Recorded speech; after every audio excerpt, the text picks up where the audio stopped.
मोदी सरकार के तीसरे कार्यकाल की पहली वर्षगांठ आज। बतौर प्रधानमंत्री नरेंद्र मोदी ने पूरे किए 11 साल।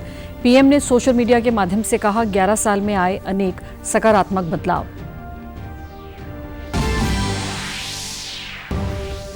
मोदी सरकार 3.0 की वर्षगांठ पर भाजपा के राष्ट्रीय अध्यक्ष ने गिनवाई उपलब्धियां, विपक्ष पर साधा निशाना। कहा, देश में 11 साल पहले अपनी कुर्सी को सुरक्षित रखना बन गया था राजनीतिक संस्कृति का तरीका। और पंजाब के राज्यपाल ने होशियारपुर दौरे के दौरान फतेहगढ़ में पुनर्वास सेवा केंद्र का किया दौरा।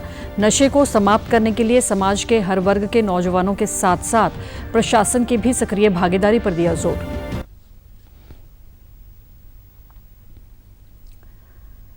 नमस्कार, चंडीगढ़ से आपका स्वागत है। मैं हूं भानुप्रिया।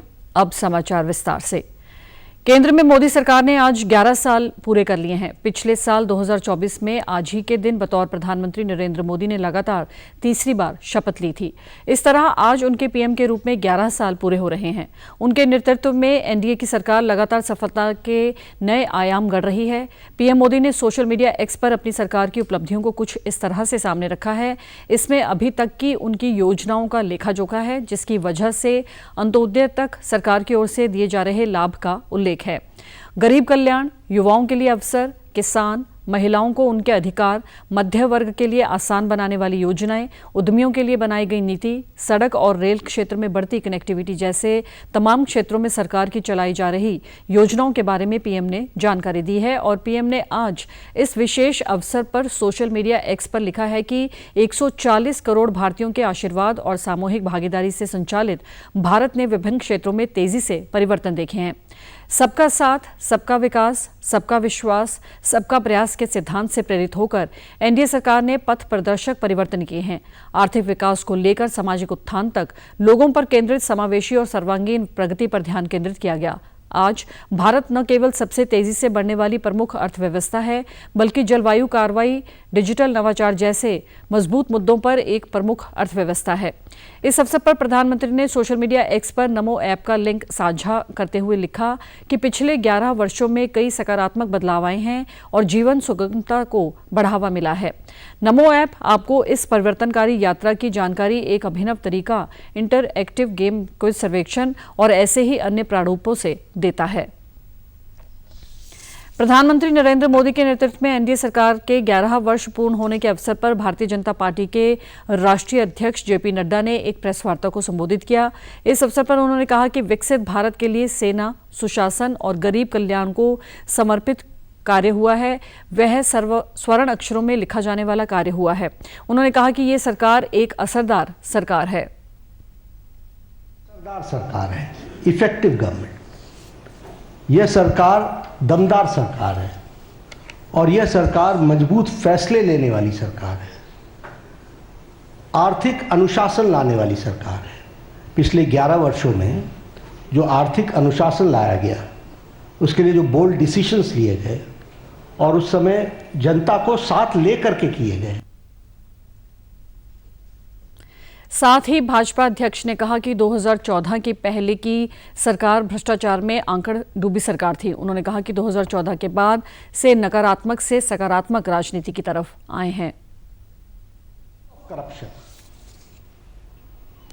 भ्रष्टाचार से आकंठ डूबी हुई सरकार थी, घोटालों से में संलिप्त सरकार थी और तुष्टीकरण के साथ काम करने वाली सरकार थी। एक नेगेटिविज्म का वातावरण था, कुछ नहीं बदलने वाला। लेकिन 2014 के बाद हमने ऑप्टिमिज्म देखा है। The shift, when I talk about political culture, I talk about the shift from negativism to positivism.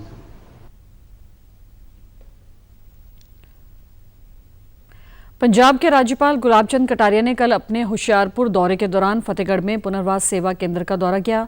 इस मौके पर उन्हें पंजाब पुलिस की टुकड़ी की ओर से गार्ड ऑफ ऑनर दिया गया। राज्यपाल ने केंद्र में उपचाराधीन मरीजों से मुलाकात की और उनका हालचाल पूछा और उन्हें नशे छोड़ने के लिए प्रेरित किया। राज्यपाल ने कहा कि नशे की लत से बाहर आने के लिए साहस की आवश्यकता होती है और नशा छोड़ने वाले के पुनर्वास के लिए हर संभव प्रयास किए जाएंगे। उन्होंने कहा कि नशा न केवल व्यक्ति के जीवन को प्रभावित करता है बल्कि पूरे समाज की प्रगति में भी रुकावट डालता है और उनको अपनी जिंदगी नए सिरे से शुरू करने के लिए प्रेरित किया। इस अवसर पर कुछ युवा लोग जिन लोगों ने नशा छोड़ दिया है वह अपने अनुभव साझे किए और बताया कि वे फिर से अपने जीवन में कैसे वापस आए हैं। ये अनुभव वर्तमान में रोगियों के लिए प्रेरणा का स्रोत बने हैं। इस दौरान राज्यपाल ने पूरे केंद्र का दौरा किया और वहां उपलब्ध सुविधाओं का जायजा लिया। उन्होंने वहां चल रहे व्यावसायिक प्रशिक्षण कार्यक्रम में भाग लिया। डिप्टी कमिश्नर आशिका जैन ने राज्यपाल को बताया कि जिला प्रशासन केंद्र में multi quiz, cooking, hair dresser और सैलून आर्टिस्ट जैसे व्यावसायिक प्रशिक्षण पाठ्यक्रम कार्य करवा रहा है। बाद में DAV college of education Hoshiarpur में एक प्रेस कॉन्फ्रेंस को संबोधित करते हुए राज्यपाल गुलाबचंद कटारिया ने कहा कि पंजाब में नशे के खिलाफ जन जागरूकता बढ़ रही है और ये अब एक लोक लहर का रूप धारण कर रही है। उन्होंने कहा कि समाज में सकारात्मक बदलाव दिखाई दे रहा है और लोग अब नशे के विरुद्ध एकजुट हो रहे हैं। राज्यपाल ने नशे को समाप्त करने के लिए समाज के हर वर्ग के माता पिता, शिक्षकों और नौजवानों के साथ साथ प्रशासन की भी सक्रिय भागीदारी पर भी जोर दिया है।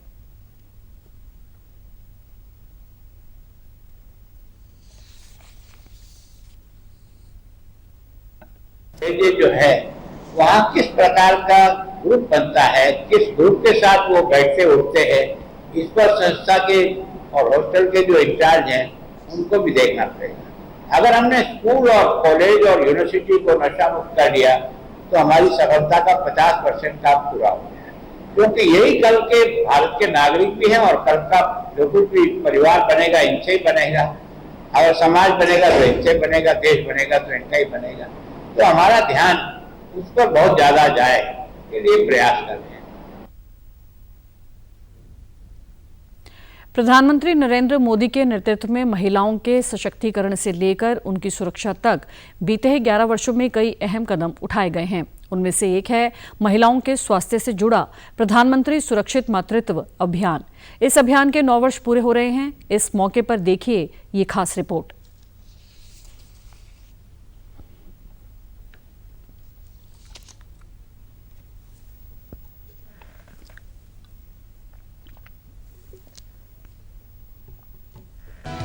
प्रधानमंत्री सुरक्षित मातृत्व अभियान स्वास्थ्य एवं परिवार कल्याण मंत्रालय द्वारा जून 2016 में शुरू की गई केंद्र सरकार की एक महत्वपूर्ण पहल है।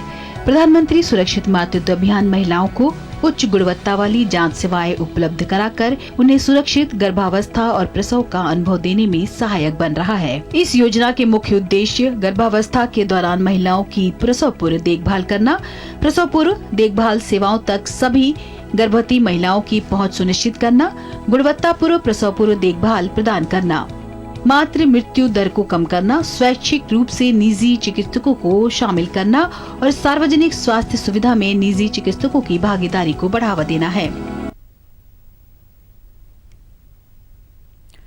पंजाब के मुख्यमंत्री भगवंत सिंह मान ने कहा कि राज्य सरकार के कमजोर और पिछड़े वर्गों की भलाई के लिए लगातार प्रयास कर रही है। अमृतसर में लाभार्थियों को कर्ज माफी के प्रमाण पत्र सौंपने के लिए आयोजित समारोह के दौरान जनसभा को संबोधित करते हुए मुख्यमंत्री ने कहा कि सरकारी खजाने का एक एक पैसा सार्वजनिक भलाई पर खर्च कर रही है। उन्होंने कहा कि शिक्षा प्रत्येक व्यक्ति की सफलता के लिए कुंजी है और राज्य के प्रत्येक युवा के लिए गुणवत्तापूर्ण शिक्षा सुनिश्चित करने के लिए कोई कसर बाकी नहीं छोड़ी जाएगी। भगवंत मान ने कहा कि पंजाब सरकार के पास राज्य शिक्षा प्रणाली को मजबूत करने के लिए धन की कोई कमी नहीं है। मुख्यमंत्री ने कहा कि 67.84 करोड़ रुपए की कर्ज माफी से लगभग 4800 परिवारों को लाभ मिला है। पंजाब अनुसूचित जातियां भूमि विकास एवं वित्त निगम द्वारा 31 मार्च 2020 तक बांटे गए कर्जों पर लकीर फेर दी गई है। यह माफी PSCFC द्वारा उपरोक्त तिथि तक बांटे गए सभी कर्जों के लिए है, जिससे SC समुदाय और दिव्यांग वर्ग के कर्जदारों को अत्यधिक आवश्यक राहत मिली है। इस कदम से कुल 4727 कर्जदारों को 67.84 करोड़ रुपए की कुल राशि का लाभ होगा। पार्टी के वर्कर वलंटियर जिन्हों ने इस काम नूं नेपरे चाड़न लई अपनी बहुत कीमती सुझाव और लोगों के जिहड़े मंग जिहड़ी है वो प्रॉपर तरीके नाल रखी ते अज आपां इस मुकाम ते पहुंचे कि 4727 परिवारां दा 67 ਕਰੋੜ 84 ਲੱਖ ਰੁਪਈਆ ਜਿਹੜਾ ਤਲਵਾਰ ਲਟਕਦੀ ਸੀ ਉਹ ਆਪਾਂ ਮਾਫ ਕਰਕੇ ਉਹਨਾਂ ਨੂੰ ਜਿਹੜੀ ਤਲਵਾਰ ਹੈ ਉਹ ਹਟਾਈ ਹੈ ਤਾਂ ਕਿ ਉਹ ਇੱਕ ਬੇਫਿਕਰ ਤੇ ਚਿੰਤਾ ਰਹਿਤ ਜ਼ਿੰਦਗੀ ਜਿਹੜੀ ਹੈ ਉਹ ਬਿਤਾ ਸਕਣ। Lieutenant general Rajesh Pushkar, general officer commanding Khadga core ने कल खड़गा स्टेडियम अंबाला कैंट से अंबाला इंटीग्रिटी रन को हरी झंडी दिखाई, जिसका आयोजन ऑलिव ग्रीन इंटरनेशनल स्कूल द्वारा किया गया था। इस दौड़ द्वारा भारतीय सशस्त्र बलों की प्रतिबद्धता का सम्मान करते हुए और ऑपरेशन सिंदूर की सफलता का जश्न मनाया गया। इस रन में सेवारत सैनिकों, दिग्गजों और स्थानीय लोगों सहित स्कूली बच्चों ने उत्साहपूर्वक भाग लिया और एकता और एकजुटता का प्रदर्शन किया। इस सामूहिक प्रयास का उद्देश्य युवा पीढ़ी को प्रेरित करना है। ये दौड़ सशस्त्र बलों के समर्पण और सेवा के लिए जनता के आभार को दर्शाती है। हरियाणा के हिसार से चंडीगढ़ के लिए फ्लाइट आज से शुरू होने वाली है। हिसार के महाराजा अग्रसेन एयरपोर्ट पर इसके लिए कार्यक्रम का आयोजन किया गया है, जिसमें हरियाणा के पहले एयरपोर्ट से चंडीगढ़ जाने वाली फ्लाइट को हरियाणा के मुख्यमंत्री नायब सिंह सैनी हरी झंडी दिखाएंगे। तय शेड्यूल के मुताबिक चंडीगढ़ से हिसार की पहली फ्लाइट सोमवार दोपहर बाद रवाना होगी। चंडीगढ़ से हिसार की उड़ान का समय 1 घंटा 10 मिनट और हिसार से चंडीगढ़ की उड़ान लगभग 1 घंटा रहेगी। पंजाब पुलिस की एंटी गैंगस्टर टास्क फोर्स ने श्री मुक्तसर साहिब पुलिस के साथ एक सांझे ऑपरेशन में 3 कथित अपराधियों को गिरफ्तार करने में बड़ी सफलता हासिल की है। गिरफ्तार किए गए व्यक्तियों की पहचान गौरव कुमार उर्फ बिल्ला, विकासदीप सिंह और लवप्रीत सिंह, ये सभी निवासी श्री मुक्तसर साहिब के तौर पर हुई है। तीनों ही मुलजिम BNS और हथियार एक्ट के अंतर्गत गंभीर अपराधों समेत कई आपराधिक मामलों में वांछित हैं। पंजाब के DGP गौरव यादव ने एक सोशल पोस्ट पर जानकारी देते हुए बताया कि गौरव उर्फ बिल्ला थाना सिटी मलोट में दर्ज एक मामले में भगौड़ा था, जबकि विकासदीप सिंह व लवप्रीत सिंह थाना सिटी श्री मुक्तसर साहिब में एक दर्ज और मामले में शामिल थे। पंजाब पुलिस की टीम खुफिया जानकारी के आधार पर तत्काल और योजनाबद्ध कार्रवाई करते हुए इन तीनों को गिरफ्तार किया है। प्रारंभिक जांच से पता चला है कि ये तीनों आरोपी अपने विरोधी को मारने की योजना बना रहे थे। पुलिस ने उनके कब्जे में से 2.32 बोर पिस्तौलों सहित 10 जिंदा कारतूस और 174 ग्राम हेरोइन बरामद की है। पंजाब को सुरक्षा राज्य बनाने के लिए चल रहे अभियान के दौरान बड़ी सफलता दर्ज करते हुए anti gangster task force Punjab ने बटाला के घुमन में हुए सनसनीखेज गोलीबारी हुई घटना के संबंध में गैंगस्टर जग्गू भगवानपुरिया के करीबी सहयोगी को गिरफ्तार किया है। ये जानकारी director general of police Punjab Gaurav Yadav ने रविवार को दी। गिरफ्तार आरोपी की पहचान नेल्सन मसी उर्फ सन्नी के रूप में हुई, जो गुरदासपुर के अठवाल गांव के निवासी हैं। जानकारी के अनुसार 26 मई 2025 की शाम को बटाला के घुमाण गांव के घुमाण निवासी श्री हरगोबिंदपुर रोड पर स्थित पेट्रोल पंप के बाहर सनसनीखेज गोलीकांड हुआ था, जिसके दौरान गुरप्रीत सिंह उर्फ गौरा की मौत हो गई थी और बिल्ला मंडियाला घायल हो गया था। DGP ने कहा कि प्रारंभिक जांच से पता लगा है कि गिरफ्तार आरोपी मस्सी गैंगस्टर जग्गू भगवानपुरिया के लगातार संपर्क में थे। उन्होंने कहा कि भगवानपुरिया के निर्देशों पर कार्रवाई करते हुए आरोपी मस्सी गोरा ने कत्ल की साजिश रची थी और अपने 3 साथियों के साथ मिलकर इस हमले को अंजाम दिया था। उन्होंने कहा कि इस मामले में शेष आरोपियों की तलाश और गिरफ्तारी के लिए और जांच जारी है। गिरफ्तार किए गए व्यक्ति को अगली कार्रवाई के लिए बटाला पुलिस को सौंपा गया है। धर्मनगरी के रूप में विख्यात कुरुक्षेत्र को लोग जल्द ही विश्व की योग राजधानी के रूप में भी जानेंगे। ये घोषणा हरियाणा के मुख्यमंत्री नायब सिंह सैनी ने कल कुरुक्षेत्र में मल्टी आर्ट कल्चरल सेंटर के सभागार में आयोजित बैठक में अंतर्राष्ट्रीय योग दिवस की तैयारियों का जायजा लेते हुए की। उन्होंने कहा कि कुरुक्षेत्र को विश्व के मानचित्र पर योग भूमि के रूप में भी जाना जाएगा। इसके लिए प्रदेश सरकार की तरफ से 21 जून को यहां अंतर्राष्ट्रीय योग दिवस पर राज्य स्तरीय कार्यक्रम करवाया जा रहा है, जिसमें 1 लाख से ज्यादा योग साधक पहुंचेंगे। योग दिवस पर पूरे प्रदेश में 10 लाख से ज्यादा लोग अंतर्राष्ट्रीय योग दिवस के साथ जुड़ेंगे। उन्होंने बैठक में उपस्थित धार्मिक सामाजिक संस्थाओं के प्रतिनिधियों, पार्षदों और सरपंचों को संबोधित करते हुए कहा कि कुरुक्षेत्र में अंतर्राष्ट्रीय योग दिवस का कार्यक्रम ऐतिहासिक और भव्य होना चाहिए। योग में हमारी प्राचीन विचारधारा सम्मिलित है। ऋषियों ने हमें उपहार के तौर पर योग और ध्यान दिया है। उन्होंने कहा कि प्रधानमंत्री नरेंद्र मोदी के UNO में रखे गए प्रस्ताव को सहमति देकर 177 देशों ने योग को अपनाया है और ये हम सबके लिए गर्व की बात है। देश के यशस्वी प्रधानमंत्री नरेंद्र मोदी जी जब हमारे ऋषि मुनियों की ये प्राचीन पद्धति को लेकर के युवाओं के अंदर प्रस्ताव लेकर के जाते हैं और उसको प्रथम दृष्टया में ही दुनिया के 177 देश उसके ऊपर अपनी सहमति देते हैं। भगवान श्री कृष्ण की धरा धर्म क्षेत्र कुरुक्षेत्र में 21 जून को आना कुरुक्षेत्र वासियों के लिए बड़े गर्व की बात है। मुख्यमंत्री ने सभागार में मौजूद संस्थाओं, एनजीओ व अन्य लोगों को शपथ भी दिलाई।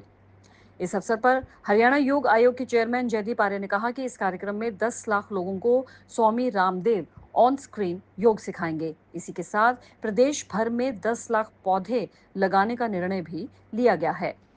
10 लाख औषधीय पौधे माननीय मुख्यमंत्री जी ने, माननीय प्रधानमंत्री श्री नरेंद्र भाई मोदी जी ने एक संकल्प लिया, खाली योग नहीं करना, अपनी प्रकृति का संरक्षण भी करना है, मां धरती का संरक्षण करना है, वृक्षारोपण करना है। और आप हमारे समाचार YouTube channel DD news Chandigarh, Facebook DD news Chandigarh और social media X DD news CHD पर भी देख सकते हैं। इसी के साथ चंडीगढ़ से समाचारों का सिलसिला समाप्त होता है। नमस्कार।